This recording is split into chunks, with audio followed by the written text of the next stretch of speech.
이건 상황이 심각하구나. 가장 흔한 증상인 편측마비는 갑자기 한쪽 얼굴이나 한쪽 팔다리로 마비가 오는 것입니다. 뇌졸중의 두 번째 증상은 언어장애입니다. 말 자체가 이제 술 취한 사람처럼 약간 어눌해지는. 근데 본인은 자각을 못해요. 주위에서 술 먹었냐? 이래서 내가 말투가 이상한가? 이렇게 그래서 깨달은 그런 전조증상들이 쭉 있었죠. 그리고 사람들은 이게 얘기하는 거는 그냥 듣지요. 다 들으면서도 말을 못하겠어요. 어느 날 갑자기 생각한 대로 말이 나오지 않거나 혀가 마음대로 움직이지 않아서 말을 제대로 할 수 없는 것도 뇌졸중의 대표적인 증상입니다. 뇌졸중 세 번째 증상은 어지럼증입니다. 놀이기구에 탄 것처럼 타고 나서 보니까 그 주체 모두 양쪽에 내 중심을 잡으려는 듯한 그런 노력을 하는 그 증상이 막 터지기 시작하고 해서 터졌습니다. 걸을 수도 음식 비틀거리는 상태에서 그냥 개신히 벽을 붙잡고 방으로 들어왔지. 몸을 똑바로 서 있기가 힘들고 술에 취한 것처럼 비틀거린다면 뇌졸중을 의심해봐야 합니다. 이러한 증상들이 나타나면 간혹 우황청심원을 먹거나 손을 따기도 하는데요. 그러한 행위들은 오히려 더 큰 위험을 초래할 수도 있습니다. 증상이 나타난다면 즉시 119에 연락을 해서 뇌졸중 전문 병원을 찾는 것이 가장 최선의 방법입니다. 서울의 한 종합병원. 한 60대 여성의 수술이 진행되고 있다. 중요한 뇌혈관 중 하나인 경동맥이 거의 막혀 뇌졸중의 위험이 높은 상황. 경동맥을 절개한 후 혈관을 막고 있는 콜레스테롤 덩어리, 즉 플라크를 제거하는 수술이다. 잘라낸 플라크는 놀라울 만큼 크고 단단했다. 하마터면 뇌혈관을 완전히 막아 심각한 장애를 가져올 뻔한 플라크. 이런 플라크는 어떻게 쌓이는 것일까? 당뇨가 있거나 혈압이 있거나 또 그런 게 없다 하더라도 가족력이 있는 분들, 또 흡연을 많이 하시는 분들, 이런 분들은 몸속에 콜레스테롤 같은 게 침착이 돼가지고 혈관 내벽, 그러니까 안쪽 벽에 이렇게 쌓이게 됩니다. 이게 쌓이게 되면서 점점 양이 늘어나지고 나중에 단단하게 뭉쳐지면서 혈관을 막게 되고. 뇌졸중의 대부분을 차지하는 뇌경색은 뇌혈관이 막혀서 발생한다. 고혈압, 당뇨 등으로 뇌혈관이 손상되면 콜레스테롤 등의 침전물이 쌓이면서 혈관이 좁아진다. 이 좁아진 혈관에 혈전이 쌓이면서 뇌혈관을 막는 것이다. 앞의 환자의 경우 경동맥에 쌓인 플라크를 직접 제거하는 수술을 통해 뇌경색 발생을 예방했다. 환자분이 치료를 하지 않았더라면 이제 결국에는 영구적인 뇌경색이 오시게 될 거고요. 그렇게 되면은 환자분은 아마 오른쪽 반신을 못 쓰게 되거나 아니면 언어 장애가 있거나 아니면 심하게 되면 의식 장애까지도 올 수 있는 그런 무서운 병이죠. 뇌경색의 예방적 치료에는 또 어떤 것이 있을까? 올해 67세의 김영유 씨. 오래전부터 뇌졸중이 의심되는 증상을 보이던 그는 최근 그 증세가 심각해져 병원을 찾았다. 젓가락 하실 때 좀 불편함이 있었죠.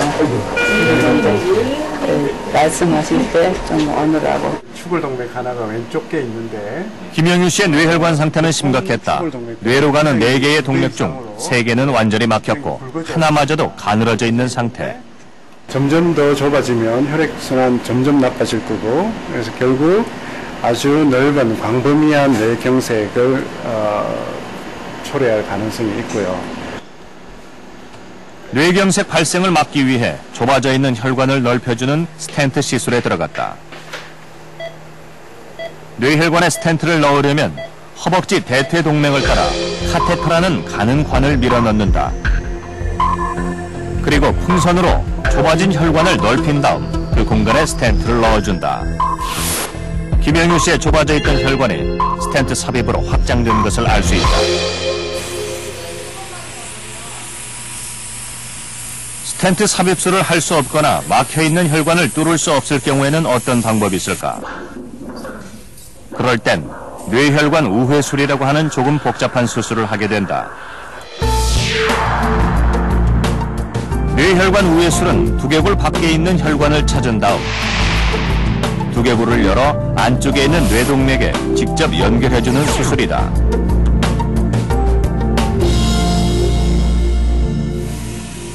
혈관을 직접 이어줌으로써 혈액이 통하지 않던 부위에 혈류량을 크게 증가시키는 효과를 가져온다.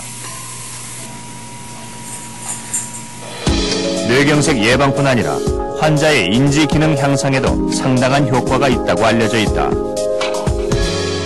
이 혈관 문합술은 자기의 혈관을 그러니까 이식 거부 반응 없이 넣어주는 거기 때문에 저용량의 항효스판 제제로도 이 뇌경색 예방 효과가 아주 좋은 것으로 되어 있습니다.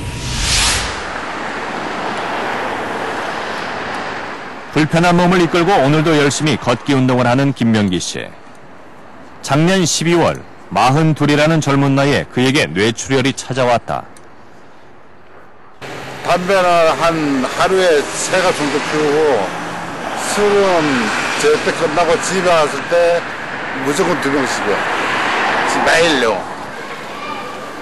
오랫동안 고혈압을 앓아왔지만 평소 술과 담배를 달고 산 탓이었다. 건강의 심각성을 깨닫고 관리를 시작했을 땐 이미 뇌졸중이 찾아온 뒤였다. 아이고 후회가 막심하죠 지금은. 왜냐면은 그때 고혈압이 이렇게 무서운 병인 줄 알았으면 뇌졸중이 이렇게 무서운 걸 알고 제가 지금 태어난 지가 7개월 됐는데 7개월도 말도 오늘 하고 걷는 자세도 그렇고.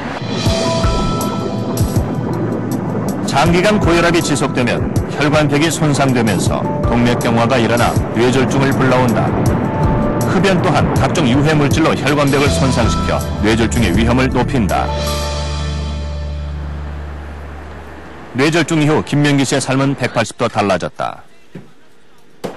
운동뿐 아니라 식단 관리도 시작했다. 짜게 먹던 육류 위주의 식습관에서 평소 근처에도 가지 않던 채소들로 식단을 완전히 바꿨다. 저희 딸이 얘기하기를 소가 됐다는데 그전 저 식단을 이런 식으로 안 먹거든요. 제가 지금 안 먹어봤던 거 오이도 안 먹었지, 양파도 안 먹었지, 검은 콩도 안 먹었지, 노각도 안 먹었지. 30년 동안 해왔던 담배와 술도 미련 없이 끊었다. 그는 사람들이 자신과 같은 길을 가지 않도록 알리고 싶은 마음이 간절하다. 제가 이 프로에서 꼭 하고 싶은 얘기는 고혈압에 절대 신경을 무마하지 말고 뇌졸중으로 올 수가 있기 때문에 누구든지 올 수가 있기 때문에 항수 조심해서 식단, 고기, 술, 담배 다 끊으십시오. 김명기 씨가 제대로 관리하지 않은 고혈압은 뇌졸중을 일으키는 대표적인 위험인자다. 흡연, 당뇨병, 고지혈증 등도 뇌졸중의 중요한 원인이 된다. 과도하게 음주가시나 흡연하거나 혈압이나 이런 것들 전혀 관리 안 하신 분들은 30, 40대부터 시작을 하게 되거든요. 뇌졸중이 발생할 수도 있습니다. 그래서 젊은 분들일수록 혈압과 그 다음에 여러 가지 위험인자들을 빨리 진단하고 빨리 관리하는 것이 굉장히 중요합니다.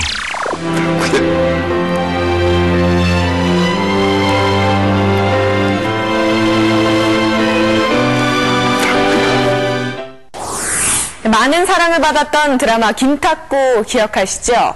극중에서 주인공 김탁구의 아버지 구일종 회장이 뇌졸중으로 쓰러지는 장면이 나오는데요. 사실 구 회장이 쓰러지기 전에 뇌졸중을 예고하는 몇 번의 전조 증상이 있었습니다. 일정입니다, 회장님.